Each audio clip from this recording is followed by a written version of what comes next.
अस्सलाम वालेकुम दोस्तों, ग्रेट पाकिस्तान चैनल में खुश आमदीद। ML1 प्रोजेक्ट दोस्तों काफ़ी लंबे अरसे से लटका हुआ है और अब इसकी कॉस्ट में कमी करने जा रहा है पाकिस्तान।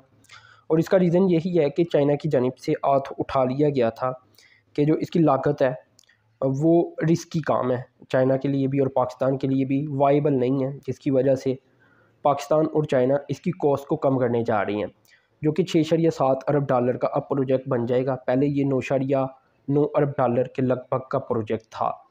इसकी जो कॉस्ट में कमी की जाएगी, इसमें कोशिश की जाएगी कि जो ब्रिजेस वगैरह बनाए जाने थे पूरे प्रोजेक्ट के दौरान, और इसी तरह और भी इस तरह की अंडर पासिस बनाए जाने थे, उन सभी में कमी की जाएगी। इसके डिज़ाइन को ही चेंज कर दिया जाएगा। जो इसकी स्पीड है, रेल स्पीड, उसे भी कम कर दिया जाएगा, जो कि 120 किलोमीटर तक बताई जा रही है।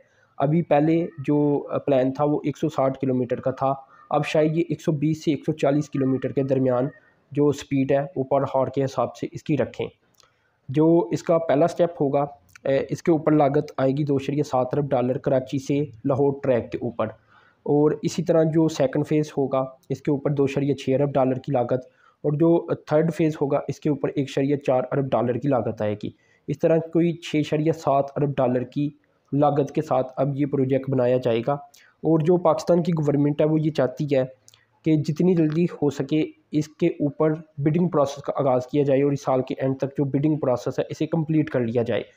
लेकिन जो चाइनीज़ गवर्नमेंट है वो कहती है कि पहले जो इसकी लागत है उसे डिस्कस किया जाए, उसे फाइनलाइज़ किया जाए, इसके बाद ही बिडिंग प्रोसेस का आगाज़ किया जाए। पहले 2017 में या 2022 में भी इसका PC1 अप्रूव किया गया था। उसमें यही था कि 85% इसकी जो कॉस्ट है वो चाइना लोन की शक्ल में पाकिस्तान को देगा और बाकी पैसे कोई 15% पाकिस्तान अरेंज करेगा। जो नवंबर 2022 में इसका PC1 तैयार किया गया था, मॉडल तैयार किया गया था कि किस तरह प्रोजेक्ट बनाया जाना है। इसमें 482 अंडरपासिस थे, 53 फ्लाईओवर थे, 130 बाइकर ब्रिजेस थे और 130 स्टेशन भी थे। अब इसमें मेजर चेंजिंग की जाएगी और बहुत सारे बाइकर ब्रिजेस, स्टेशन, फ्लाईओवर, अंडरपासिस को कम कर दिया जाएगा। तो अब शायद पाकिस्तान इस प्रोजेक्ट को स्टार्ट भी कर दे और चाइना भी स्टार्ट कर दे। इसका रीज़न ये है कि इसकी कॉस्ट में काफ़ी कमी कर दी जाएगी, जो कि 3.2 अरब डॉलर के लगभग बनती है। अभी अगर 10 अरब डॉलर का जब ये पहले प्रोजेक्ट था उसी तरह लेकर चलते तो काफ़ी मुश्किल थी कि ये जो अपनी कॉस्ट है इसे भी रिकवर कर पाता, क्योंकि अगर रेलवे का निज़ाम देखा जाए तो पाकिस्तान में काफ़ी ज़्यादा पसंद नहीं किया जाता आजकल, और जो ट्रैफिक है रेलवे के ज़रिए ये काफ़ी कम है।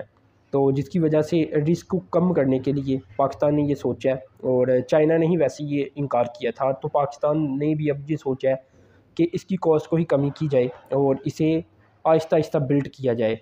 कहते हैं कि इसे बाद में भी अपग्रेड किया जा सकेगा, लेकिन अभी ये है कि इस पर अच्छा खासा टाइम लगेगा इस प्रोजेक्ट को बनाने के दौरान भी। तब तक शायद हालात कुछ बेहतर हो जाएं और इससे जो अपग्रेड किया जा सकता है वो भी पाकिस्तान फ्यूचर में कर पाए। अभी जो इसका पैकेज 1 होगा, जो कि 2.7 अरब डॉलर की लागत के साथ बनाया जा सकता है, ये 5 सालों में कंप्लीट होगा। जो पैकेज 2 बनाया जाएगा 2.6 अरब डॉलर की लागत के साथ, ये 7 सालों में। और जो तीसरा पैकेज होगा ये यानी मुकम्मल ही प्रोजेक्ट कर दिया जाएगा 1700 किलोमीटर से भी ज़ायद। तो इस पर टोटल देखा जाए तो ये 10 साल का प्रोजेक्ट है, तो टोटल 10 सालों में ये कंप्लीट किया जा सकेगा।